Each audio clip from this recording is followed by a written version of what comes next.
Welcome. Today, we are undertaking an in-depth exploration into the life of a figure whose story is just so deeply intertwined with the modern Australian resource boom, Mm.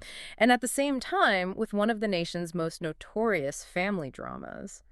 We're talking about Langley Frederick George Hancock, who lived from 1909 to 1992. He was, the quintessential Australian mining magnate. He really was. His biography, it reads like a legend. It's truly a tale of two vastly different extremes. Okay, what do you mean by that? Well, on one side, you had this entrepreneurial force, the Yeah. man who discovered and monetized, unimaginable mineral wealth in these remote, desolate regions of Western Australia. And in doing so, he forever changed the nation's economy.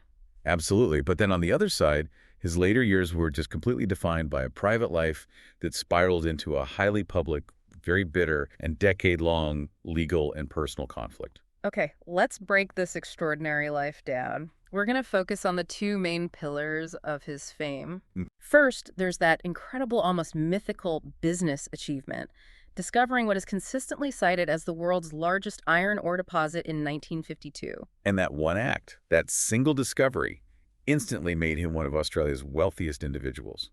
And more than that, it crucially, fundamentally altered the economic trajectory of the entire country. It's a monumental business achievement, no question. But that second pillar is the sheer intensity of the personal controversy that surrounded him, especially in his sunset years. And that all centers on his third marriage, right? It does, specifically to Rose Porteous, née Loxon, who was his much younger former maid from the Philippines. That conflict, particularly with his only acknowledged child, Gina Reinhardt, was just so bitter. So bitter that it didn't just end with his death. Not at all. The legal and personal battles, as our sources indicate, they continue to overshadow his legacy for more than a decade afterward. So we have this central figure, Lang Hancock, at the nexus of what? Geology, massive wealth, and political power. What does it actually mean to be an Australian iron ore magnate during this specific historical period, the mid to late 20th century? Well, you have to think about the context.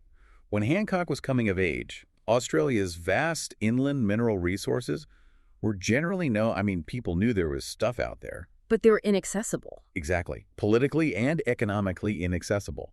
The global demand, especially from an industrializing Asia, was only just beginning to ramp up. And critically, the political framework to exploit these resources on a massive export scale. It just wasn't there yet. And this is where Hancock becomes such a pivotal figure. Precisely. Hancock's story is absolutely critical because he was the individual who provided the literal key, the largest deposit in the world. But it wasn't just finding it. No, and this is so important. He then possessed the tenacity and, frankly, the sheer financial muscle to fight the decade-long political battles that were necessary to pry open that export economy. So his success didn't just enrich his own family. It did far more. It reflected, and you could even say it drove, a massive shift toward recognizing and treating Australia's remote mineral wealth as globally significant. His initial discovery, followed by his furious lobbying to lift the federal iron ore embargo, it fundamentally restructured the nation's relationship with its raw materials and repositioned Australia on the global economic stage. Let's trace this journey right from its very start. Langley Frederick George Hancock was born on June 10, 1909, in Leederville, Perth, Western Australia. He was the eldest of 4 children, and the family was just deeply embedded in the pastoral traditions of the Northwest. So he was a man of the land from the beginning. Absolutely. That family background, it provides the foundation for his later career. It gave him an intimate knowledge of the land that was far beyond what some city-based speculator would ever possess. And his father? His father, George Hancock, bought Mulga Downs Station, and Langley spent his formative years deeply involved in the family station run at Ashburton Downs. So this wasn't a family that just arrived on the scene. Not at all. The sources highlight that they had significant pioneering roots.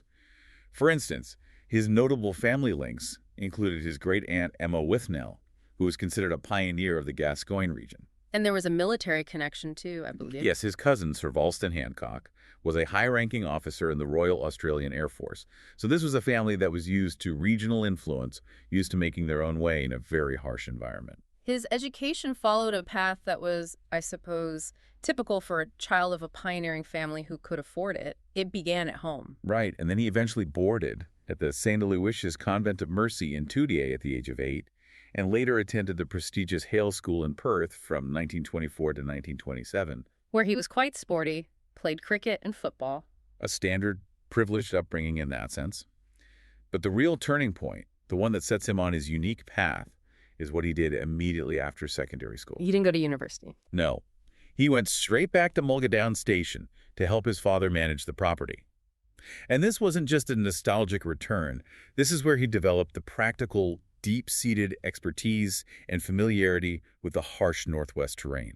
The skills that would later let him spot geological opportunities that other people just missed. Exactly, those skills. We should quickly cover his early personal life as well. His first marriage was in 1935 to Suzette Mailey. They lived at Mulgadowns, but the marriage was short-lived, at least geographically. She returned to Perth, and the separation was formalized in 1944. And 1935 was also a significant year for him professionally. It was. The same year he officially took over the management of Mulgadowns from his father, which really signaled the launch of his independent career. And this business independence was immediately shared.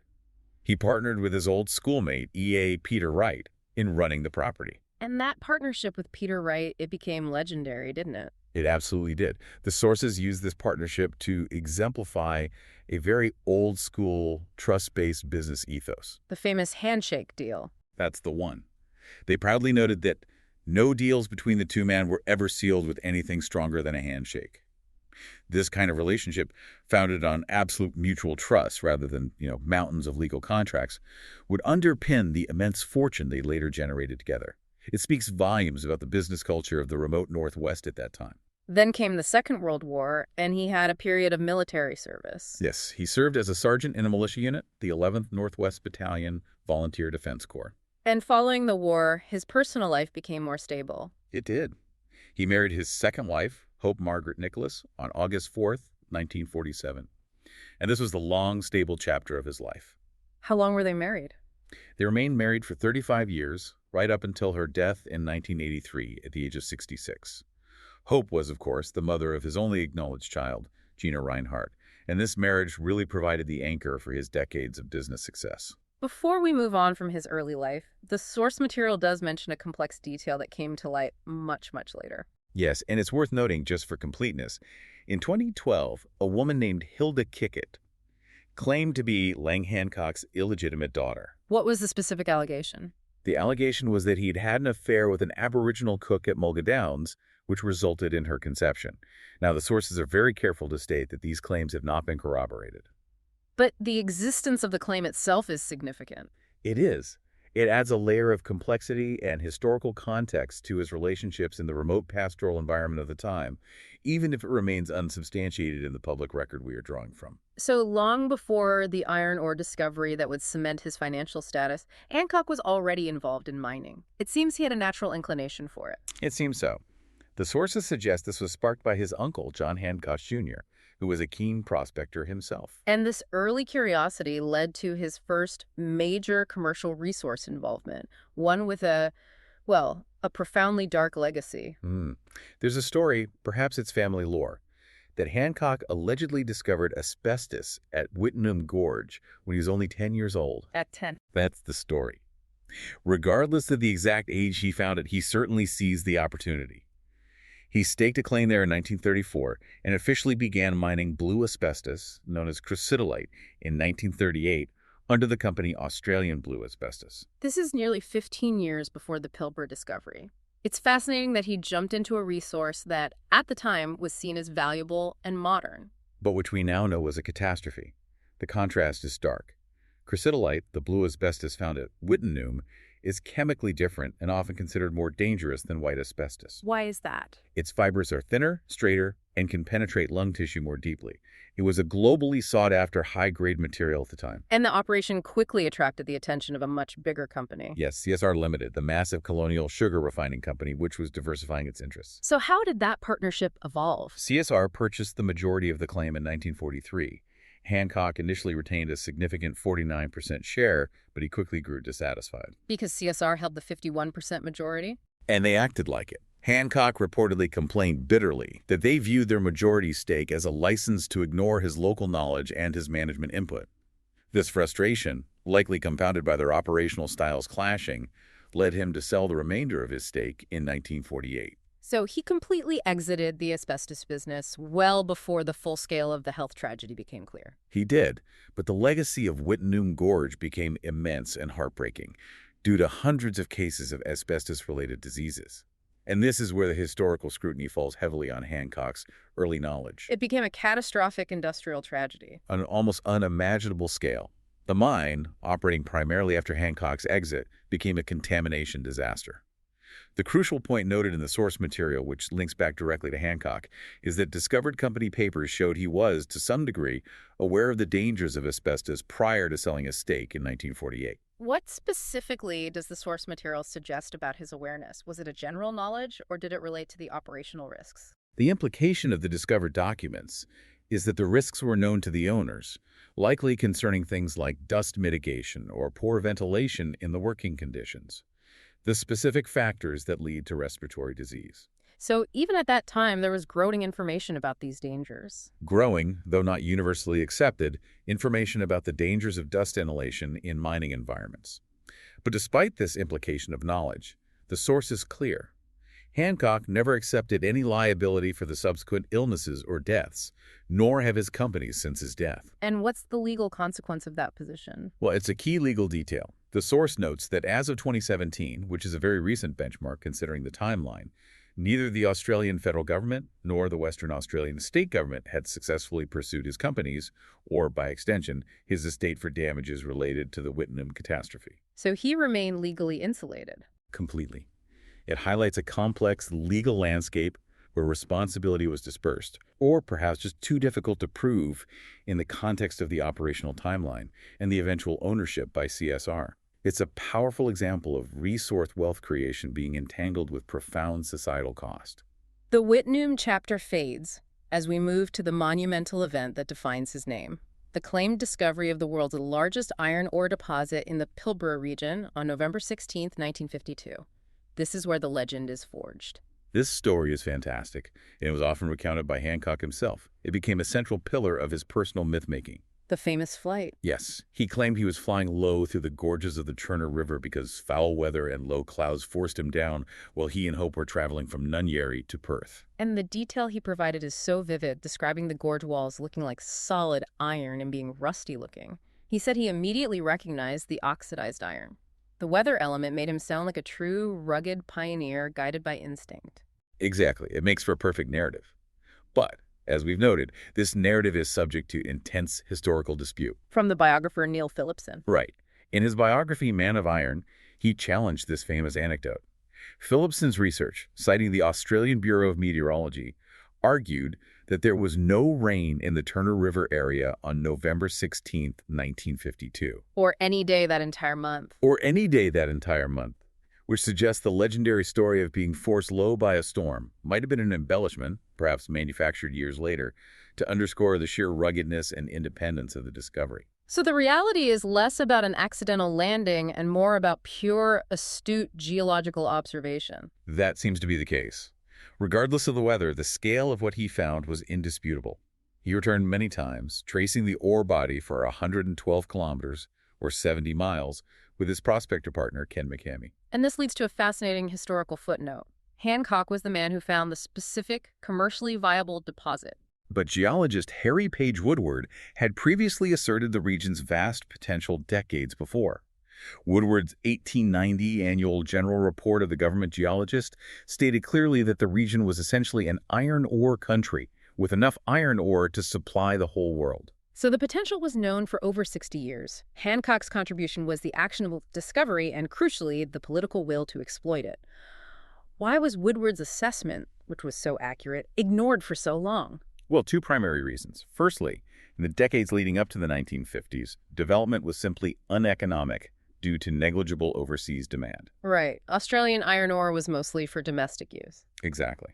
And secondly, and more critically for Hancock, there was government policy that intentionally restricted export. Let's focus on that political obstacle, the embargo, because this is the crucible where Hancock's fortune met Australian federal policy. It's the entire reason his story transcends mere geology.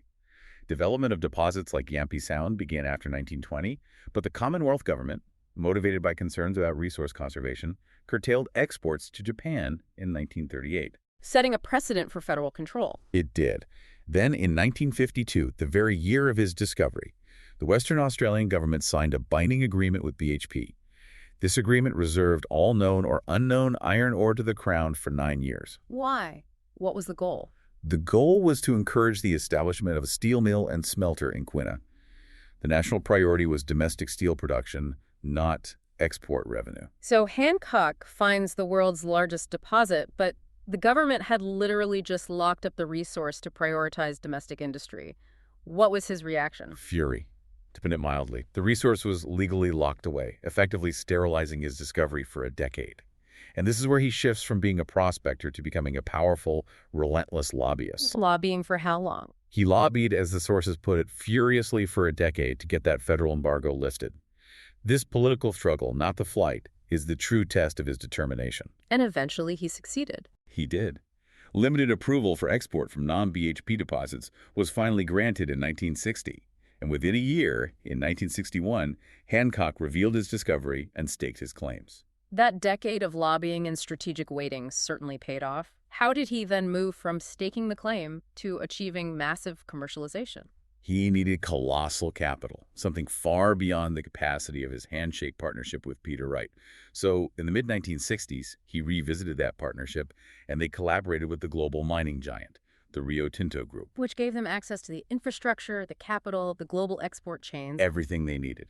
And in a move that anchors the wealth to his family, Hancock named the development site Hope Downs after his second wife. And this negotiation is what secured the family's long-term generational financial security, independent of the volatility and operational risk of actually running a mine. That's the key insight, isn't it? It is the absolute key to their sustained riches. The deal was an act of financial genius. Under the terms, Rio Tinto set up and still administers the mine in the area. Wright and Hancock essentially walked away with a perpetual royalty stream. Meaning they receive a percentage of the revenue from every single ton of ore extracted forever. Forever, without bearing the massive capital expenditure, operational risks, or labor management headaches. They isolated themselves completely from the traditional risks of mining. They became passive beneficiaries of a global supply chain. Precisely. The sources indicate this structure generated annual royalties of $25 million, split evenly between the two men. This turned Hancock into a self-sustaining financial powerhouse almost overnight. By 1990, Business Review Weekly conservatively estimated Hancock was worth a minimum of $125 million, and that value was only ever going to grow. The story transitions here from resource pioneer to political operator. Lang Hancock never sought formal political office, but the immense wealth he generated was channeled directly into political influence, driven by his deeply held conservative views. His political action was almost entirely motivated by a single governing philosophy, keeping government out of his business. He started with his successful lobbying against the 1950s export restrictions. Which established him as a force to be reckoned with. It did. From then on, his influence was exerted through his personality, his public commentary, and, most effectively, via enormous financial donations. He donated across the political spectrum, but where did his alignment truly lie? His views aligned most closely with the Liberal and National parties of Australia, which typically advocate for smaller government and less regulation. He had a tight friendship with Queensland Premier Joe Bjelke-Petersen. Himself a highly powerful, staunchly conservative figure. Very much so. Hancock donated a substantial $632,000 to the Queensland National Party during Bjelke-Petersen's premiership, viewing him as an essential ally against federal interference. He also gave $314,000 to their Western Australian counterparts. But the political maneuvering gets really fascinating and strategic in his home state of Western Australia, where he actively funded the opposition party. This is a pivotal moment that demonstrates his anti-establishment approach. Hancock donated an astonishing $985,000 to the Western Australian Labor Party. To put that in perspective, that's almost double what he gave the Nationals in WA. And more than he gave his friend Bjelke-Petersen. When asked why he would fund a party generally associated with labor unions and regulations, he explained that at least labor can't do any harm. What was the context of that massive, almost punitive donation? Well, the sources explained that he had a severe and very public falling out with the sitting WA Liberal Premier, Sir Charles Court. Hancock perceived Court as being overly regulatory and interfering. So his goal wasn't to support labor's ideology. Not at all. It was purely to strategically disrupt the existing liberal power structure and keep Sir Charles Court's party out of power for as long as possible. It was political sabotage funded by mineral wealth, a very clear demonstration that his loyalty was only to the principle-least government. And that philosophy was clearly articulated under oath, too. It was his life's mantra. Before a state royal commission in 1991, he famously declared, "I have always believed that the best government is the least government." He was extremely skeptical of the state's positive role in commerce. He said they couldn't help business. Right. He stressed that while governments do not and cannot positively help business, they possess the power to be disruptive and destructive. Every political maneuver he made stemmed from this profound distrust of centralized authority. His efforts weren't just philosophical, they extended to trying to influence specific national policy, even attempting to blacklist certain organizations and writers. He was detailed and direct in his recommendations, using his influence with powerful allies.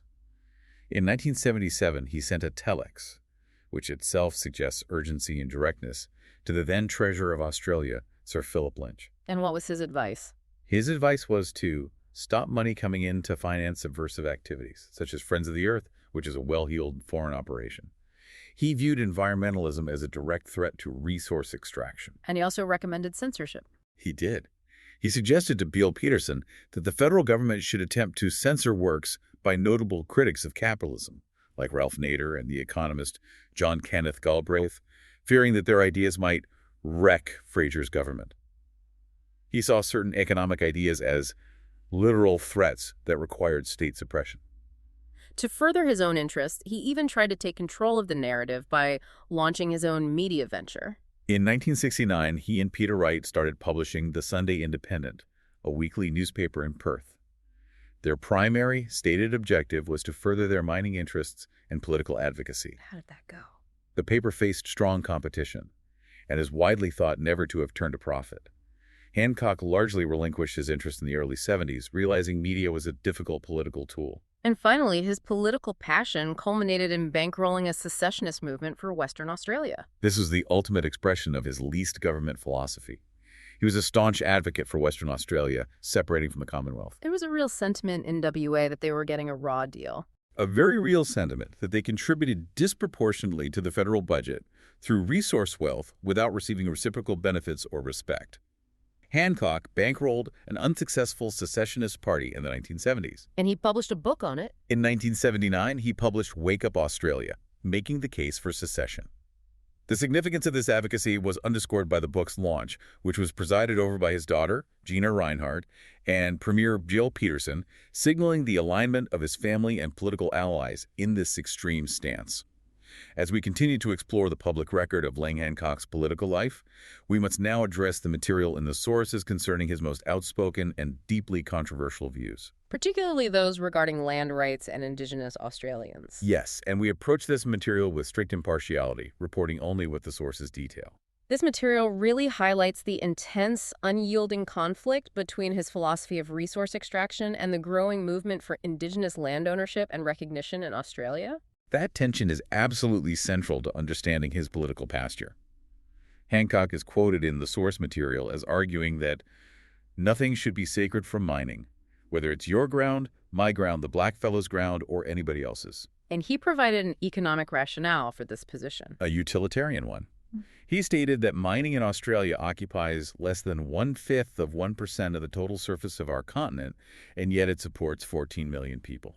His conclusion from that was stark. It was. The question of Aboriginal land rights and things of this nature shouldn't exist. This viewpoint clearly prioritized the nation's economic output and resource development above all other considerations of sovereignty or ownership. That rationale firmly establishes the priorities that guided his business and political actions. The sources also detail a statement he made in a 1984 television interview that was profoundly shocking and generated significant controversy. Yes. In that interview, he laid out a proposal regarding unemployed Indigenous Australians, singling out the ones that are no good to themselves and who can't accept things, the half-castes. The terminology itself, which is documented in the source, is deeply offensive. It is. And what he proposed was a mechanism for dealing with this group. The part about doping the water. His specific proposal was to mandate that this targeted group be forced to collect their welfare checks from a single central location. He then articulated the proposed method for solving what he perceived as the problem. And his exact words. The quote is, "And when they had gravitated there, I would dope the water up so that they were sterile and would breathe themselves out in the future, and that would solve the problem."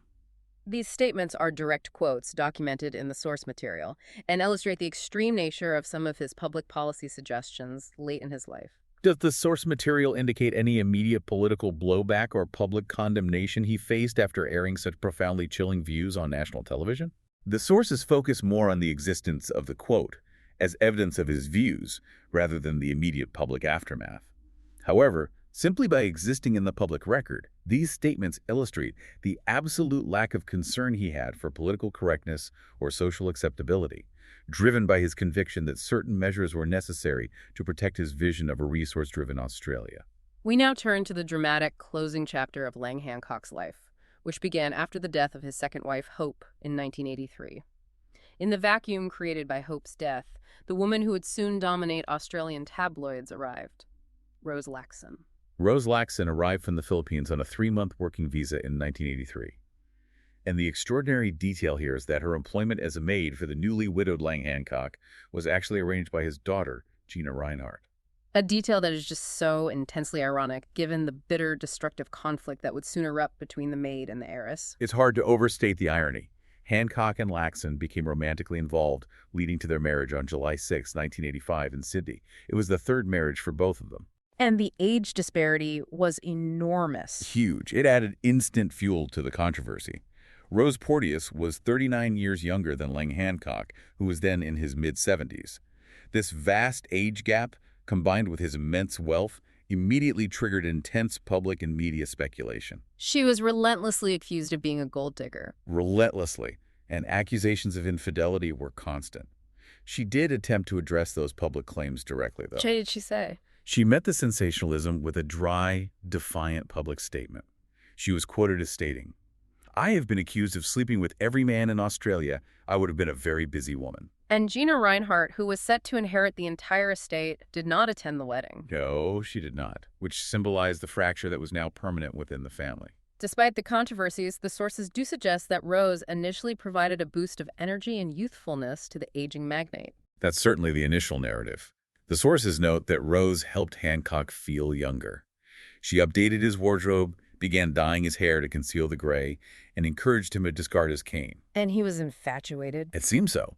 He gave her considerable sums of money and investments, including significant real estate holdings in Sydney. And together, they created a physical monument to their controversial union, a mansion that became instantly notorious.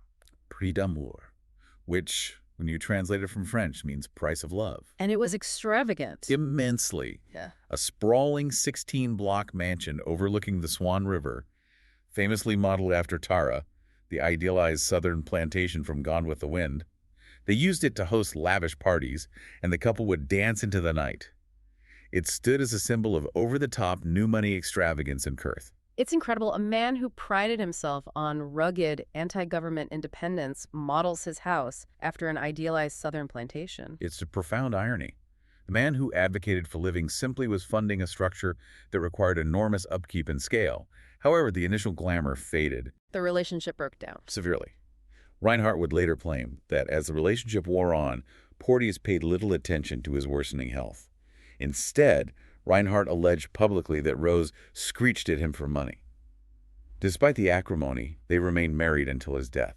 And the public drama was far from over when he died. Not even close. The aftermath only exacerbated the family conflict. The speed of Rose's next marriage was particularly indignant to Reinhardt. Less than 3 months after Hancock's death, Porteous married for the 4th time to Hancock's longtime friend, William Porteous. The optics were terrible. Awful. It added further fuel to the allegations about her motivations.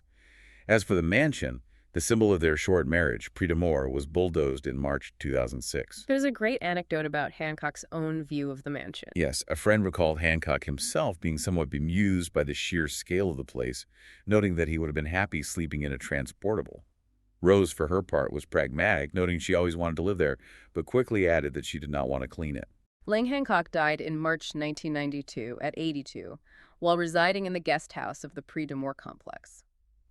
His daughter, Gina Reinhardt, immediately issued a statement claiming the death was unexpected. Yes, unexpected, despite his advanced age, and occurred despite strong will to live. This really framed the subsequent conflict. Initially, the official findings were straightforward. They were. An autopsy determined the cause was arteriosclerotic heart disease, essentially natural causes. A police investigation concluded there was no evidence to contradict that finding. But Gina Reinhardt was unconvinced. Her persistence was relentless, driven by the absolute certainty that her stepmother had unnaturally hastened his death. And this suspicion launched years of intense, high-stakes legal maneuvering. Reinhardt demanded an official inquiry. Which was refused at first. Twice. Two successive state coroners refused to allow an inquest, finding no initial grounds to suspect foul play. However, due to political pressure and Reinhardt's determination, one was finally granted in 1999, 7 years after his death, under the direction of the WA Attorney General, Peter Foss. The inquest finally began in April 2001 and was instantly sensationalized. The media coverage was massive. It was expected to call 63 witnesses over 5 weeks, but it was dominated by these highly dramatic claims about the internal workings of the marriage. What was the main thrust of the testimony? It was aimed squarely at Rose Porteous. The claim was that Porteous had literally nagged Hancock to death with shrill tantrums and arguments. The court essentially became the venue for a detailed public dissection of their acrimonious relationship. And Rose Porteous's defense? She denied the sensational allegations, offering a highly memorable explanation of her courtroom demeanor. For anyone else, it would be a tantrum. For me, it's just raising my voice.